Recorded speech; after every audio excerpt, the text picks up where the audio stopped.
Hello everyone, मैं हूं सुशील और मैं साथ करता हूं लर्निंग 5 पर। और आज की वीडियो में लाया हूं बही खाता लेखा शास्त्री, जिसमें आप पहचानेंगे संपत्ति, सेवाएं और व्यक्तिगत खातों को कैसे पहचानेंगे और किस तरीके से पहचानेंगे, मैं आपको छोटी छोटी बारीकियों से बताऊंगा। ठीक है, और ये जो रूल बताऊंगा या जो आपके खाते के वर्गीकरण बताऊंगा उनको ध्यान दीजिएगा। कोई भी प्रॉब्लम नहीं आएगी आपके आने वाले टाइम में। ये व्यक्तिगत आपके स्टूडेंट या छोटे व्यापारी या मंझले या बड़े हर व्यापारियों के लिए आवश्यकता है, जो आज की जरूरत को पूरा कर रही है। और व्यवसाय क्षेत्र के लिए तो ये वरदान है। तो उम्मीद करता हूं कि मेरी वीडियो आप अंत तक जरूर देखें। तो चलिए शुरू करते हैं आज की वीडियो। तो बच्चों, शुरू करते हैं गोल्डन रूल। ठीक है, ये हमारे बही खाता लेखा शास्त्र के बेस हैं। अगर ये आपको क्लियर नहीं है तो इन्हें आप आगे फॉरवर्ड नहीं कर सकते हैं।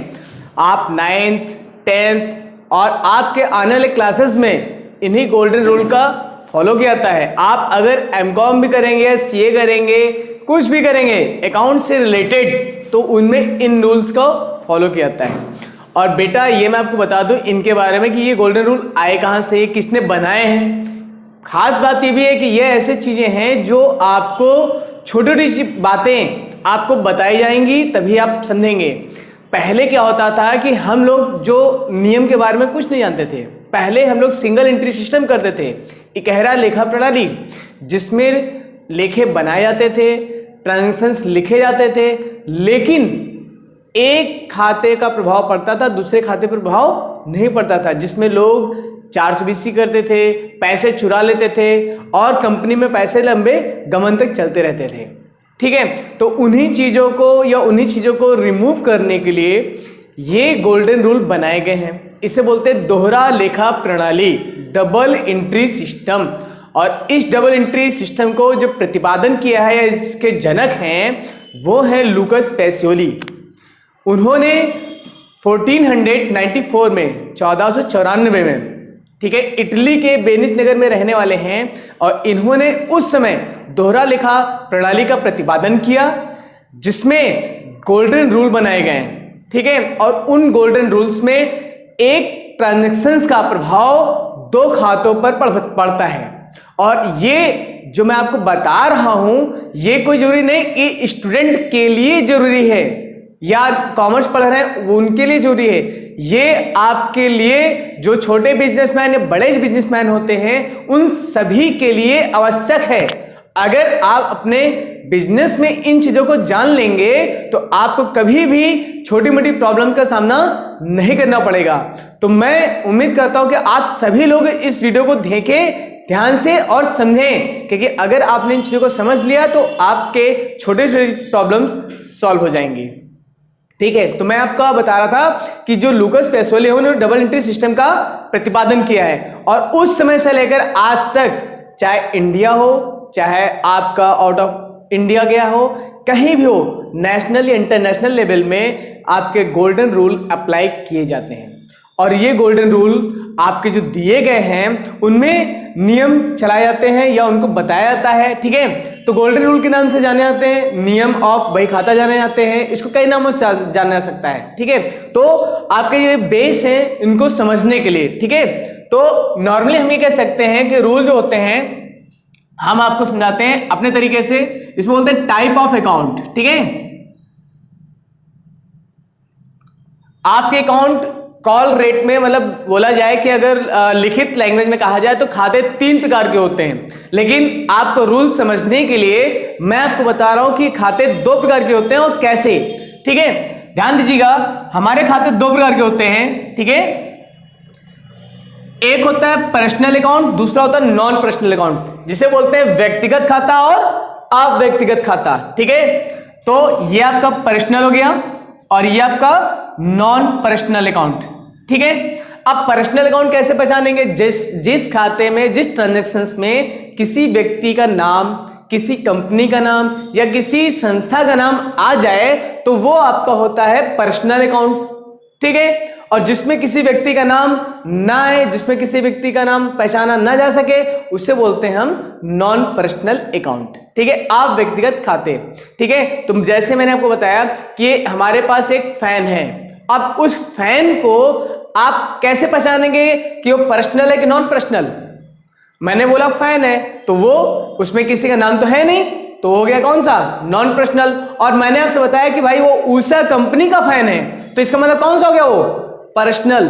तो बेटा यहां पे इस चीज का ध्यान दीजिएगा, नाम अगर आ जाता है तो वो ट्रांजैक्शंस हमेशा क्रेडिट में या नगद में भी होता है। देखिए जो लेन देन हम लोग करते हैं वो लेन देन दो होते हैं, एक नगद होगा या उधार होगा।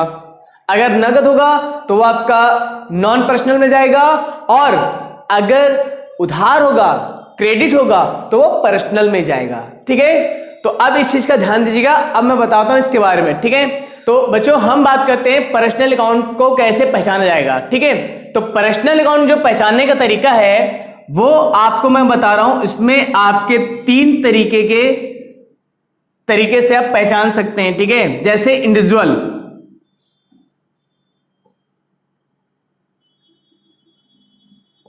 अब इंडिविजुअल में कैसे पहचानेंगे? देखिए जब किसी व्यक्ति का नाम आ जाए, राम, मोहन, ठीक है, या दिनेश, इज देयर एनीवन, किसी व्यक्ति का नाम आ जाए तो इसका मतलब पर्सनल व्यक्तिगत खाता हो गया। दूसरा आपका होता है ऑर्गेनाइजेशंस। अब ऑर्गेनाइजेशन में अब यहां पर कंपनी का नाम आ जाए, ठीक है, या फर्म का नाम आ जाए, या HUF, हिंदू अनडिवाइडेड फैमिली। ठीक है, ये ऐसे लोग होते हैं जो आपके ऑर्गेनाइजेशंस में आते हैं। ठीक है, या बैंक का नाम आ जाए, कुछ भी आ जाए, तो वहां पर यहां उनकी पहचान ट्रेडमार्क के माध्यम से होती है। और आपका रिप्रेजेंटेटिव पर्सन, तो ये कैसे होता है? देखो बेटा, जो ट्रांजैक्शंस होते हैं वो अगर 1 साल से ज्यादा के हो जाएं, ठीक है, तो जैसे हम वेजेस बोलते हैं, वेजेस जो है मजदूरी होती है। ठीक, अब ये रिप्रेजेंट करता है वेजेस को, लेकिन ये 1 साल के बाद अगर पैसा देना बाकी है, ठीक है, तो रिप्रेजेंट करता है वेजेस आउटस्टैंडिंग। तो बेटा यहां पे जो समझ लीजिएगा कि जब कोई चीज इंडिकेट करती है दूसरे अकाउंट से या दूसरे अकाउंट के नाम से जाना जाए, तो वहां पर आपका रिप्रेजेंटेटिव अकाउंट हो जाता है। जैसे वेजेस आउटस्टैंडिंग, सैलरी आउटस्टैंडिंग, ठीक है, इंश्योरेंस प्रीपेड। ठीक है, तो इन चीजों में ध्यान दीजिएगा कि ये सब चीजें आपकी रिप्रेजेंटेट करती हैं। ठीक है, अच्छा अब आते हैं नॉन पर्सनल अकाउंट पे। तो नॉन पर्सनल अकाउंट जो होता है वो आपके होते हैं 2। ठीक है, ये होता है रियल अकाउंट और दूसरा होता है नॉमिनल अकाउंट। ठीक है, अब जैसे मैंने आपको बताया कि जो पर्सनल अकाउंट है वो इंडिकेट करता है नेम, ठीक है, जब किसी का नाम आए, और नॉन पर्सनल अकाउंट इंडिकेट करता है रियल अकाउंट और नॉमिनल अकाउंट, जिसमें आपके पास असेट्स आए वो आपका होता है रियल अकाउंट। ठीक है, और जिसमें आपकी सर्विसेज आए, ठीक है, क्या है सर्विसेज, तो वो आपका होता है नॉमिनल अकाउंट। ठीक है, अब कैसे पहचानेंगे? देखिए जब कोई संपत्ति आप परचेस करेंगे तो ऐसी कंडीशन में आपके पास एक असेट्स इंक्रीज करेगी या एक संपत्ति बढ़ेगी और एक संपत्ति घट जाएगी। तो एक संपत्ति बढ़ने और एक संपत्ति घटने का मतलब ये होता है कि आपके पास कैश कम होगा और प्रॉपर्टी बढ़ जाएगी। आपने भवन खरीदा तो आपके पास भवन आएगा, लेकिन वहां पर क्या जाएगा? Cash, bank balance. तो ऐसी कंडीशन में वो हमारा रियल अकाउंट होता है। ठीक है, और नॉमिनल अकाउंट कैसे पहचानेंगे? 1 साल के अंदर जितनी भी सर्विस आप दे रहे हैं या जितनी सर्विस ले रहे हैं, तो उस सर्विस के बदले जो पैसा आप देंगे वो आपका नॉमिनल अकाउंट होता है। जैसे आप किराए के मकान में रह रहे हैं, तो अगर आप किराए के मकान में रह रहे हैं तो मकान तो आपका नहीं हो जाएगा ना, वो मकान तो मकान मालिक का रहेगा। आप सर्विस ले रहे हैं मकान में रहने के लिए और आप उसको सर्विस का पैसा दे रहे हैं एज अ रेंट। ठीक है, और इसी तरीके से जैसे आपको अपना कन्वेंस लेकर कहीं जाना है, सिंपल सी बात है कि आपको चारबाग से कलकत्ता जाना है, तो चारबाग से कलकत्ता के लिए अगर ट्रेन का टिकट लेंगे तो क्या ट्रेन आपकी हो जाएगी? पता है ये ट्रेन तो आपकी नहीं होगी ना, क्योंकि भाई आपने सर्विस ली है रेलवे की और उस कंडीशन में आप टिकट का पैसा दे रहे हैं सर्विस के लिए, तो ये चीज ध्यान दीजिएगा कि वो सर्विसेज होती हैं और वो जब सर्विस आप लेंगे तो वो आपका नॉमिनल अमाउंट होता है। चाहे आप किसी से मजदूरी कराएं, किसी से काम कराएं, तो ये बेटा होता है पहचानने का तरीका। अगर आपने इन चीजों को फॉलो किया तो आप उन अकाउंट्स को आसानी से पहचान लेंगे, ठीक है। अच्छा, अब इन अकाउंट को पहचानने के बाद आप रूल्स को फॉलो करेंगे। तो जो पर्सनल अकाउंट होता है, ठीक है, पर्सनल अकाउंट में हमारा रूल चलता है कि पाने वाला डेबिट, देने वाला क्रेडिट, ठीक है। तो इसका मतलब होता है debit the receiver, credit the giver, ये हमारा पर्सनल अकाउंट होता है, ठीक है। अब इसमें कैसे पता चलेगा कि कौन से पाने वाला है, कौन सा देने वाला? तो बेटा मैं इसको रिमूव करके तब मैं आपको बताता हूं। तो जो आपका रूल है, पहला आपका है पर्सनल अकाउंट का, ठीक है। हिंदी और इंग्लिश मीडियम में कोई मायने नहीं रखता है, बट आपको चीज समझ में आनी चाहिए, ठीक है। अगर कॉन्सेप्ट क्लियर हो जाए तो आप कैसे भी स्टूडेंट हो आसानी से अकाउंट मेंटेन करके सारी चीजों को पहचान सकते हैं, अपने अकाउंट जर्नल एंट्री सब बना सकते हैं, ठीक है। तो पर्सनल अकाउंट, ठीक है, इसमें होता है debit the receiver, credit the giver. तो मैं आपको हिंदी में लिख के दे रहा हूं, ठीक है, क्योंकि यहाँ पे इंग्लिश में आपको सभी इंडिकेट करते रहते हैं, ठीक है, तो हिंदी में भी आना चाहिए ना, ठीक है। तो ये आपका आएगा पाने वाला डेबिट और देने वाला क्रेडिट। तो ये मैं आपको कैसे बताता हूं कि कौन सा पाने वाला कौन सा देने वाला। देखिए, जब भी कोई ट्रांजैक्शंस होता है तो उसमें दो पार्टी होती हैं और दोनों ही पार्टी पर प्रभाव पड़ता है। तो ऐसे समय में जब आप अपने आप को एक पार्टी समझ लीजिए, ठीक है, तो जैसे एग्जाम्पल के रूप में, उदाहरण के रूप में, कि राम को 500 रुपए दिए, तो भाई इसका मतलब क्या है कि मैंने राम को क्या दिया, 500। तो मेरे पास से क्या जा रहा है, मेरे पास से कैश जा रहा है, और वो कैश किसके पास जा रहा है, राम के पास। तो ऐसी कंडीशन में एंट्री हमारी बनती है Ram debit to cash. Transactions में आपका यही कंप्लीट है। अगर इस चीज को आपने समझ लिया तो ये आपकी एंट्री क्लियर हो जाएगी। आप इतना समझ लीजिए कि आपके पास से क्या इन हुआ, क्या आउट हुआ। अगर इस चीज को आपने फॉलो कर लिया तो पर्सनल अकाउंट में कोई प्रॉब्लम नहीं आएगी, ये गारंटी मेरी है, अगर आपने इस चीज को फॉलो कर लिया, ठीक है। अब दूसरा आपका जो दिया गया है नॉन पर्सनल अकाउंट में, ठीक है, तो इसमें हमारे पास पहला आता है रियल अकाउंट।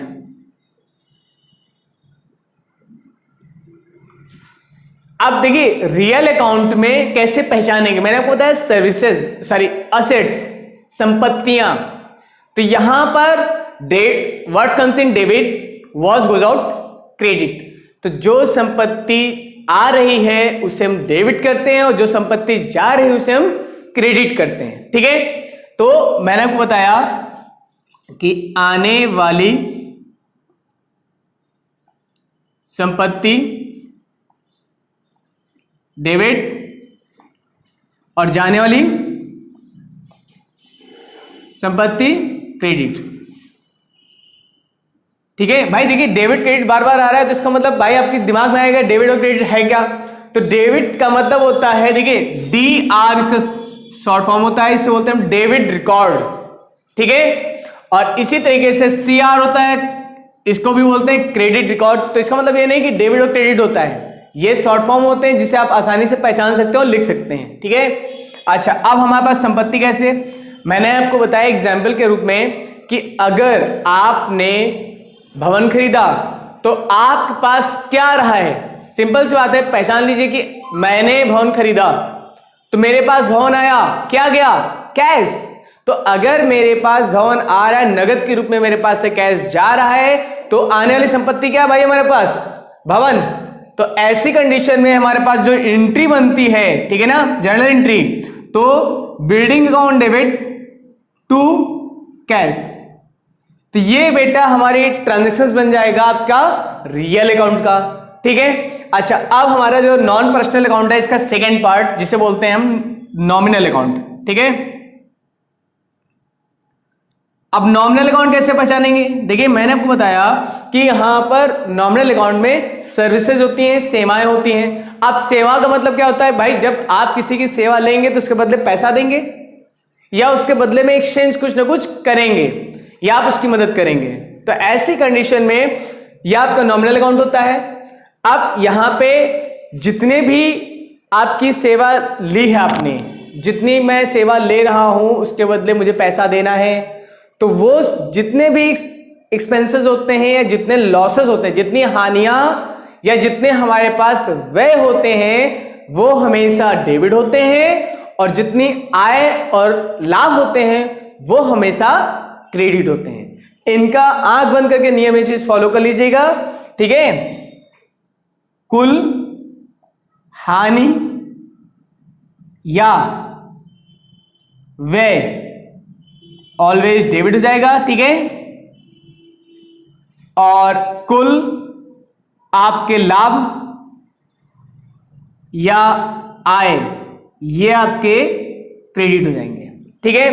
अब एग्जाम्पल को मैं आपको समझा रहा हूं कि ये आपका हानि और व्यय क्या है, लाभ और आय क्या है। देखिए सिंपल सी बात है, जहां पर आपका पैसा डूब जाए बिना सर्विस लिए वो आपका क्या है, हानि।